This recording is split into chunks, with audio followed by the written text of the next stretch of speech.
एक बहुत बड़ा मौका दिया है। हम तो छोटे लोग हैं महाराज, वहाँ तक तो पहुँचे हुए नहीं हैं, परंतु आपने अपनी वाणी से जो जो बातें सबको दी हैं, जो आपने कथा सबको सुनाई है, उसका थोड़ा सा भी अंश अगर हम सब के दिल के अंदर आ जाता है तो मैं समझती हूँ कि कितना बड़ा बदलाव हमारे पूरे क्षेत्र के अंदर ही नहीं, ऐसे ही हमारे देश के अंदर भी आ सकता है। भाइयों, मैंने हमेशा ये कहा कि हम सबके लिए ये बहुत जरूरी है कि इस तरीके के कथा, चाहे भागवत हो, अलग अलग किस्म के संत महात्मा हम लोगों के बीच में आए, पूरा वातावरण उस क्षेत्र का बदल जाता है। हमने कभी कभी देखा इलाके के अंदर कैसा मन है लोगों का, और 7 दिन के अंदर कैसा मन हो जाता है। ये नहीं कह रही हूँ कि महाराज ये महीने महीने तक चलेगा, परंतु हाँ, कुछ दिन तक तो बात रुक जाती है, कुछ दिन तक तो अच्छाई सब दूर फैलती है, और कुछ दिन तक तो हम हंस हंस के एक दूसरे की तरफ, कटुता से नहीं खुशी से एक दूसरे की तरफ देखना शुरू कर देते हैं। यहाँ हमारे विराजमान है अच्युतानंद जी महाराज, जिनको भी मैं दिल से नमन करना चाहूँगी और जिनका आशीर्वाद मुझे हमेशा मिलता रहता है। मैं आपको ये बताना चाहूँगी, मैंने महाराज जी को आज सुबह उत्तम स्वामी जी से तो मेरी बात 3 दिन पहले हो गई थी। मैंने कहा मुझे है एक बीमारी, और महाराज मेरी कोशिश ये है 12 तारीख तक अगर ये हो जाती तो 13 को तो मैं जरूर ही आप लोगों के बीच में आऊँगी। मुझे आपके दर्शन तो करने ही करने हैं, परंतु आपने इतने सारे देवी देवताओं के दर्शन करने का मुझे मौका दे दिया है, वो भी अपने आप में एक अद्भुत चीज़ है। महाराज जी को मैंने फ़ोन किया, अच्युतानंद जी महाराज को। अच्युतानंद जी महाराज ने भी यहाँ आके शिरकत की है, साथ रहे हैं, और आज मेरे को ये मालूम हुआ, मैंने महाराज जी को कहा महाराज जी इतने दूर से चल के मैं आप ही के लिए आ रही हूँ, आपका आशीर्वाद मुझे मिले, मैं बिना आपके आशीर्वाद लिए कैसे जाऊं। आज महाराज जी ने भी मेरे को आशीर्वाद दे दिया है। इस आशीर्वाद के लिए मैं आपकी बहुत बहुत आभारी हूँ महाराज, क्योंकि यही आशीर्वाद है और ये प्यार है जिसकी वजह से हम लोगों जैसे लोगों को ताकत मिल जाती है कि हम ऐसे फील्ड में, इस राजनीतिक क्षेत्र के अंदर लगातार लड़ते रहें। ये ताकत आप लोग नहीं होते तो, और ये लोग नहीं होते, इनका प्राण नहीं होता तो मुझे तो नहीं लगता कि हमारी इतनी शक्ति होती कि हम इसको लड़ सकते। मेरा भाषण आप लोग दोनों के सामने महाराज, ये तो समझो सूरज को दीपक दिखाने वाली बात है। क्या बोल सकते हैं आपके सामने, हमारे सामने पब्लिक को आपने मेरे को आदेश दिया है। नहीं, बिल्कुल पब्लिक आपको सुनना चाहती है, और पब्लिक मेरे सामने क्या, ये सब मेरे पूरे परिवार के लोग यहाँ बैठे हुए हैं महाराज। जब ये मेरे को कहते हैं, इसलिए मैं चश्मा निकाल लेती हूँ।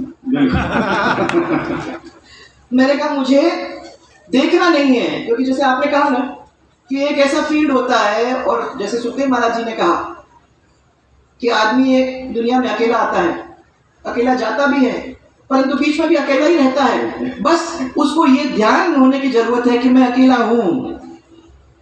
उसके मन में ये नहीं बात हो जानी चाहिए कि मेरा तो ये भी है और ये भी है और ये भी है, और मैं कितना ऊंचा हूँ, और मैं इतना अभिमान जब करने लगता है तो कभी ना कभी भगवान उस अभिमान को चूर चूर करा के दिखा देते हैं कि तुम अकेले हो, अकेले रहोगे। तुम्हारा अगर कोई है तो वो ईश्वर है, वो संत और महात्मा है जो रास्ता दिखाता है उस ईश्वर के, वहां जुड़े रहोगे तो तुम्हारा कुछ भला हो सकता है, और नहीं तो इस दुनिया के अंदर तड़प तड़प के समय निकालोगे। ये हमने देखा। और मैं आज ही कहना चाहती हूँ महाराज, आपने तो इतनी सुंदर तरीके से ये बात बताई। मुझे भी मालूम है कि भागवत महापुराण भगवान का एक शब्द आता है, ये कहते हैं महर्षि वेदव्यास ने करीबन 17 पुराण लिखने के बाद, उनको उसके बाद भी लोग बताते हैं कि आत्मा की शांति नहीं मिली, तो वो नारद जी के पास गए और ने नारद जी को ये कहा कि हमारा ये दुख है, हमारी व्यथा को सुनो, क्या है, क्यों मेरे को शांति नहीं मिल रही। तो नारद जी ने व्यास जी को ये कहा कि आपके पास तो पुराणों की सब पूरी ज्ञान है, उसकी चर्चा भी आप करते हो, परंतु इसके अंदर जब तक भक्ति का इंजेक्शन नहीं दोगे, यही चीज की कमी है, जब तक भक्ति का इंजेक्शन नहीं दोगे, अगर वो भक्ति का आप भूल जाते हो तो वो पूरा हो ही नहीं सकता। ये उन्होंने कहा। अब सारे पुराण का जो सार निकल के आता है वो है श्रीमद् भागवत महापुराण की रचना जो करने वाले लोग हैं, उन्होंने इस सार को निकालने की कोशिश की। असंख्य भगवान को जब प्राप्त होते हैं, जब इस भागवत के थ्रू भगवान को मिलने का मार्ग हम लोगों को आप जैसे लोग बताते हैं। परीक्षित की आपने कथा हम लोगों को सुनाई और मैं ये कहना चाहती हूँ कि इसी वजह से वो 7 दिन लगे उसको सुनाने में, और इसीलिए श्रीमद् भागवत सप्ताह माना जाता है। आज तक उसका आयोजन होता है, ये परंपरा रूप से चली आ रही है। वो इसीलिए चली आ रही है कि उस समय उनको 7 दिन में उन्होंने ये पूरी बात, पूरा ज्ञान उनको दिया। अब आप लोग भी सब इस भागवत को सुनने यहाँ एकत्रित हुए हैं, पर इसकी सार्थकता तो महाराज तभी इनको होगी जब जो आपके से सुना वो अपने जीवन के अंदर लाने की ये कोशिश करेंगे, अपने व्यवहार के अंदर इसको धारण करने का काम करेंगे। इसलिए मैं कह रही हूं कि अगर 7 दिन तक भी व्यवहार में बदलाव आ गया,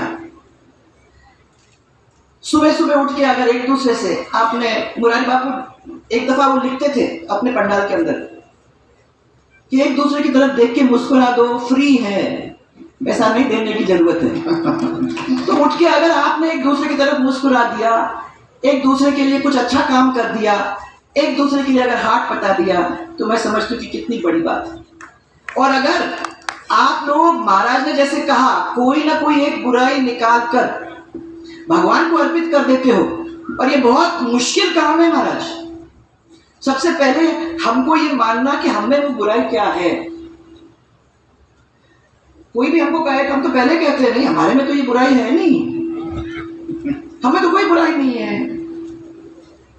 मानना कि हमारी ये बुराई है और फिर मान करके उसको धीरे धीरे, क्योंकि 1 मिनट में नहीं आती बात, धीरे धीरे उसको कुरेद के निकाल के और भगवान के चरणों में अर्पित कर देना, ये आसान नहीं है। इसलिए मैं सब माताएं बहनें आप लोग सबको कहती हूँ कि रोज रोज सबको, आप जब पूजा करती हो, आरती करती हो, भगवान को दिया लगाती हो, तो इनको सबको याद दिलाया करो। अपने अंदर अपने को झांकने की जरूरत है और उसको भगवान को देने की जरूरत है। जो शुद्धिकरण इसको सुनने से हम लोगों को मिलता है, वो मैं समझती हूँ कि अपने आप में एक बहुत बड़ी बात है। एक लीलाओं का आपने वर्णन किया होगा महाराज, मेरे तो आंसू में हमेशा आंसू आ जाते हैं जब मैं ये सुनती हूँ। वो आखिरी जो, जब कृष्ण स्वर्ग लोक में पधार जाते हैं, तो वो बात जब होती है तो लगता है कि कैसे भगवान को भी उसमें से निकलना पड़ा। जब उन्होंने अपनी लीला समाप्त किया तो वो दुनिया में से जब निकल के गए, वो सबको यही बता रहे हैं कि हमने भी ये इस रास्ते से हम भी गुजरे हैं, आप लोगों को भी गुजरना है, परंतु सीख के निकलोगे तो आपको प्रॉब्लम नहीं होगी। गीता में कहा उन्होंने कि मेरे भक्तों का कभी अशुभ हो ही नहीं सकता अगर वो मुझे सच्चे मन से याद करे। हम तो मुंह पर से मुंह से बोलते हैं ना भगवान की, पर अगर वो सच्चे मन से, मन के अंदर से मेरी याद करता है और मेरी सोचता है, तो मैं उसके साथ खड़ा रहूंगा। आपको अपने लिए चिंता करने की जरूरत नहीं है, क्योंकि मैं तुम्हारी चिंता करूंगा। आज इतने साल गुजर गए महाराज, उसके बाद मेरे को ये ध्यान आ रहा है, मैं ये नहीं कहती कि एक दिन में इन सब कुछ सीख ली, और वो भी बहुत कड़वे कड़वे बातें सीखना पड़ता है। और कभी कभी भगवान के ऊपर उंगली उठा के नहीं कहना क्यों हो रहा मेरे साथ। श्रोता वाले की एक बात बताऊं, रोज 1-2 घंटे जाप करने वाले आज भी इतनी व्यस्तता मुख्यमंत्री रहते हुए भी रोज 1-2 घंटा 2 घंटा जाप चलता है। तो आप नहीं करोगे तो ये बातें आपके ध्यान में नहीं आएंगी। और इसलिए भगवान ने यही कहा आपको कि विकट से विकट परिस्थिति मैं चट्टान जैसे मजबूती के साथ तुम्हारे सामने खड़ा हो जाऊंगा, तुम्हें डरने की जरूरत नहीं है। तो अगर वाकई में हमको विश्वास है हमको विश्वास नहीं है, हम डर जाते हैं बीच में, अरे नहीं यार ऐसा तो नहीं हो सकता, और भगवान कहाँ करेगा, हम मर जाएंगे।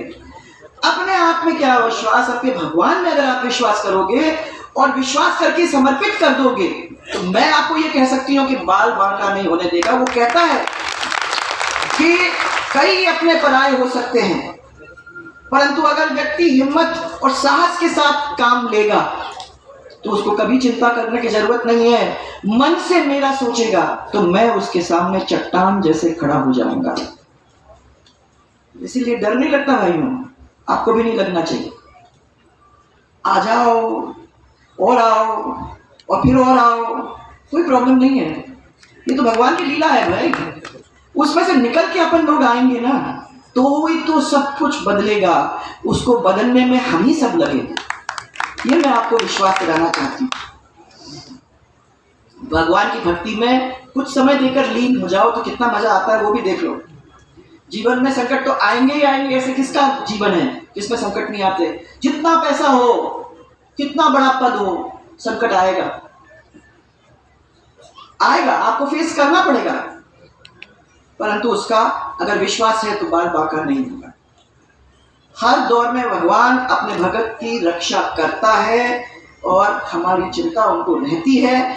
कहते हैं हमें चिंता नहीं उनकी, हमें चिंता नहीं उनकी, उन्हें चिंता हमारी है। हमारी नाव के रक्षक सुदर्शन चक्रधारी है। भाई कबीर ने भी ये कहा, महाराज में आपको जाको राखे साइया मार सके ना कोई। सही बात है। और भगवान कृष्ण ने युधिष्ठिर को कहा कि भगवान की भक्ति करने वाले जो भगत हैं उसको सब लोग भी मिलकर परास्त नहीं कर सकेंगे। बाल ना बांका होता जिसका रक्षक कृपा निधान। तो इसलिए अपने जीत के लिए आश्वस्त रहो, चिंता मत करो, भगवान पर छोड़ दो, तो सब काम हो जाएंगे। मैंने हमेशा हनुमान चालीसा के ऊपर ध्यान दिया महाराज। सब सुख नहीं तुम्हारे सरना, तुम रक्षक। अरे भाई बोलो तो सही, सब सुख नहीं तुम रक्षक। फिर जब ये यहाँ बैठ के कह रहे हो तो हनुमान चालीसा पढ़ने वाले कितने लोग हैं यहाँ? बोलते हैं ना। तो जब आप लोग हनुमान चालीसा बोलते हो, ये रोज सुबह बोलते हो, तो फिर काय को डर लगता है? नहीं होना चाहिए। एक छोटी सी कथा सुनाना चाहूंगी। गांव में दो व्यक्ति थे महाराज, एक धर्म के मार्ग पे चलने वाला है, एक अधर्म के मार्ग। तो जो अधर्मी था उनके बारे में धर्म पर चलने वाले वो व्यक्ति जानता था कि यह अधर्मी है। दोनों में बिल्कुल बनती नहीं थी, जैसे कैसे बन सकता है धर्मी और अधर्मी के बीच में। दोनों बात भी अपने एक दूसरे से नहीं करते थे, परंतु संयोगवश जब मंदिर में जाते थे दर्शन करने के लिए तो वैसे एक ही टाइम पे पहुंच जाते थे, मन से नहीं। उसके जो समय था, इसका जो समय था, उसी टाइम पे वो जाते थे दर्शन करने के। एक दिन जोर से बारिश हुई तो धर्मी जो था वो जल्दी से मार्ग में गया, दर्शन करके अपने घर वापस हो गया। और जो अधर्मी था वो दर्शन के गए और मंदिर में रुक गया। उसने पुजारी को अकेला देखा, तो जैसे बात बनती है, आदत होती है, उसने कान में कहना शुरू कर दिया कि पिछले महीने महाराज भगवान के जो आभूषण चोरी हो गए थे ना, यही है, इसने चोरी किया था। तो आप सब सुन, आप लोग सबको मालूम है कैसे होता है ये मामला। अभी अभी जो व्यक्ति गया ना यहाँ से, वही चुरा के गया है, उसी ने चोरी की है। पुजारी जी आप बड़ा सावधानी बरतना यहाँ, क्योंकि नहीं तो ये चोरी और आके फिर करेगा, तो समझ जाओ। पुजारी जी ने उनकी बात पे यकीन कर दिया। हमेशा काम के कच्चे बड़े लोग, हम जैसे लोग होते ही हैं। आप आते हो, हमारे कान में कुछ बोल के जाते थे, जो कान में मेरे 10 बार बोल के जाएगा उसकी बात सुनना ही, दूसरी की बेचारी की पहुंच नहीं होती है। ये है। तो बेचारा दूसरे दिन आया तो उसको मंदिर के अंदर घुसने ही नहीं दिया। तो वो आप फिर रोज आता, मंदिर की सीढ़ी के ऊपर आके भगवान को ढोक लगा के घर चला जाता। एक दिन वापस घर ऐसे ही जा रहा था महाराज, तो उसको मंदिर में तो घुसने नहीं दे रहे थे ये लोग, परंतु साथ साथ उसके साथ एक टक्कर लग गई। बार बार बचा। घर जाके भगवान के सामने उसने सोचा अब इस बार मैं आर पार की लड़ाई लड़ूंगा।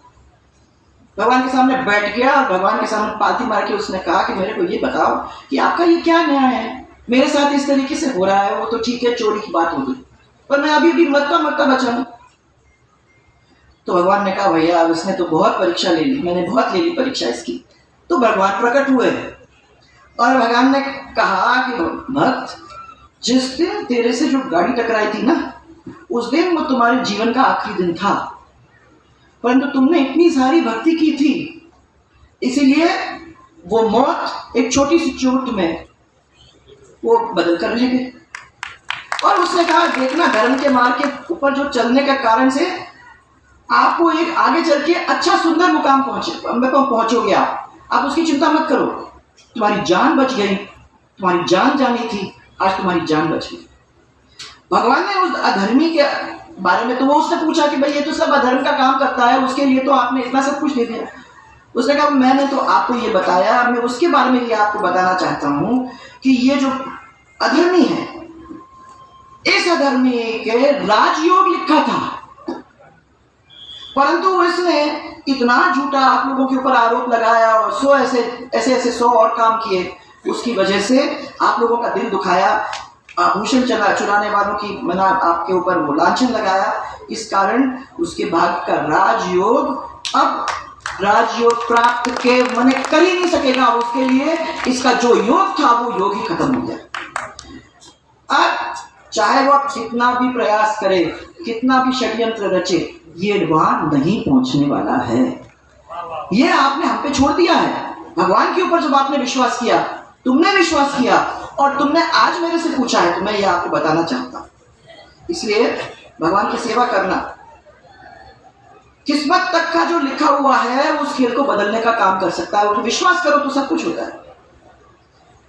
तकदीर एक चीज होती है, परंतु साथ में तदबीर भी होती है, और उस तदबीर को और तकदीर को अगर आप जोड़ लेते हो तो सब काम आपके पूरे भी हो जाते हैं। भले ही धर्म के मार्ग पर चलने वाले व्यक्ति को बहुत सारी कठिनाइयां महाराज ने आपके सामने पूरा गिना दिया। ये कलयुग का जमाना है। मैं बार बार मैं खुद याद अपने आप को दिलाती हूँ, अरे भाई ये कलयुग का जमाना है, ऐसे ही बातें होंगी।